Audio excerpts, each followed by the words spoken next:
À première vue, un combat d'escrime ressemble à une bagarre violente entre deux personnes armées de bâtons de fer. Les combattants eux-mêmes considèrent souvent comme vraies les définitions suivantes les concernant.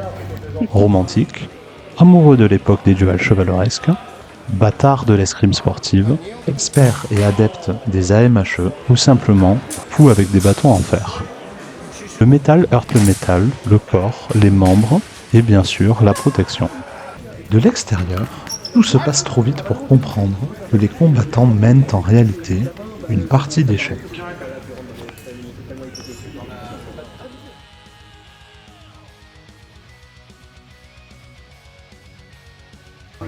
À ce moment-là, un processus complexe se déroule à l'intérieur de l'athlète. Le cerveau résout plusieurs tâches simultanément. Il évalue la distance, la vitesse, le risque. Au moment de l'attaque, il choisit entre l'instinct de défense, le contrôle tactique et la sensation du rythme du mouvement. C'est une lutte entre l'impulsion animale et la forme consciente.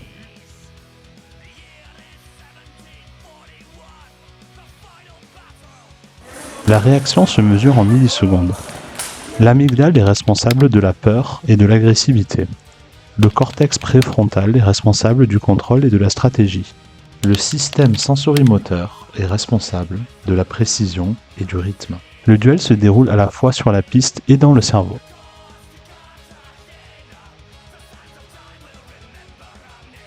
En évaluant son adversaire à l'avance, le combattant lui-même ne comprend parfois pas que son cerveau a déjà tiré une conclusion et que tout son organisme a déjà déclenché une réponse. La sympathie détend, la détente ralentit la réaction, l'antipathie augmente le niveau de stress. Les gestes deviennent plus brusques, les mouvements sont moins précis. Un adversaire familier semble prévisible, un inconnu semble dangereux. Les émotions changent la stratégie avant même le premier pas.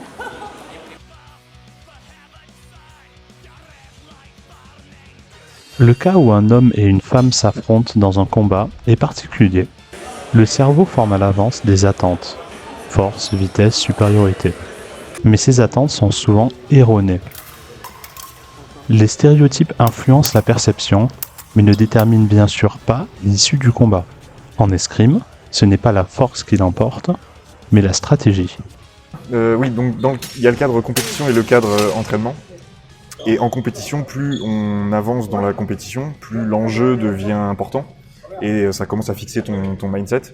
Alors qu'en entraînement, c'est beaucoup plus détente, on est plus là pour essayer, donc on est moins perturbé par ce qu'on sent. Donc typiquement en entraînement, moi personnellement, mais je suis pas le seul, on est tous très enthousiastes, on est très joyeux à l'idée de se mesurer à l'autre et de tester de nouvelles techniques.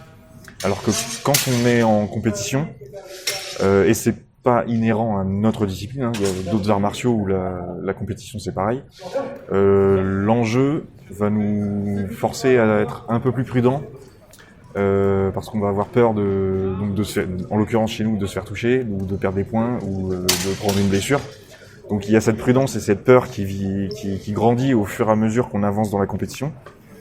Quand c'est les premiers matchs, on est tous un peu enthousiastes parce on se dit ouais, je suis pas là pour gagner, je suis plus là pour pratiquer, me mesurer aux autres et voir un peu ce que ça donne. Mais plus on commence à gagner des matchs, plus on se dit tiens, je vais peut-être pouvoir aller loin en fait. Et là du coup, l'adrénaline, la peur reprend un peu l'ascendant et on est dans ce mindset où on est très prudent, on va plus doucement. Et à l'inverse, quand on décide de frapper, on frappe le plus vite qu'on peut, le plus fort qu'on peut, ce qu'on fait pas forcément en entraînement, puisque c'est vraiment deux mindsets différents. Et donc du coup, c'est d'autant plus accentué quand on rencontre de nouveaux adversaires qu'on connaît pas, par rapport à des adversaires qu'on connaît déjà. Donc que ce soit des gens qu'on a vus par exemple la veille dans un même tournoi, ou l'année d'avant quand on fait le tour des tournois, il y a la revanche. Il y a le sentiment de revanche qui arrive, soit c'est l'autre qui a envie de prendre sa revanche, soit c'est nous-mêmes qui on a envie de prendre notre revanche. Donc il y a pas mal d'excitation de ce côté-là.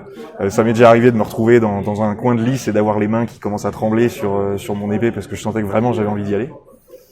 Et à l'inverse, quand c'est quelqu'un qu'on connaît pas du tout, on sait pas du tout quel genre de stratégie il met en place, quel type de frappe il fait, et donc là on a beaucoup plus peur et on est beaucoup plus prudent.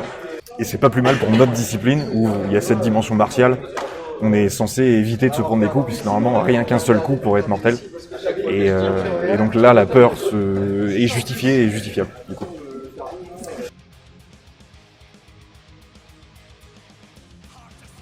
Comme tout, l'escrime a deux facettes. La facette visible, c'est le combat, les coups, la douleur et les mouvements du métal. La facette invisible, c'est la précision mathématique de la distance et du temps, l'évaluation de ses propres forces et des capacités de l'adversaire. L'escrime, c'est de la biomécanique, la géométrie des distances, la danse et le rythme, comme en musique. C'est un art fondé sur l'analyse et le contrôle, et non sur l'agressivité. Et si vous calculez intelligemment votre coup, vous avez des chances de rester en bonne santé.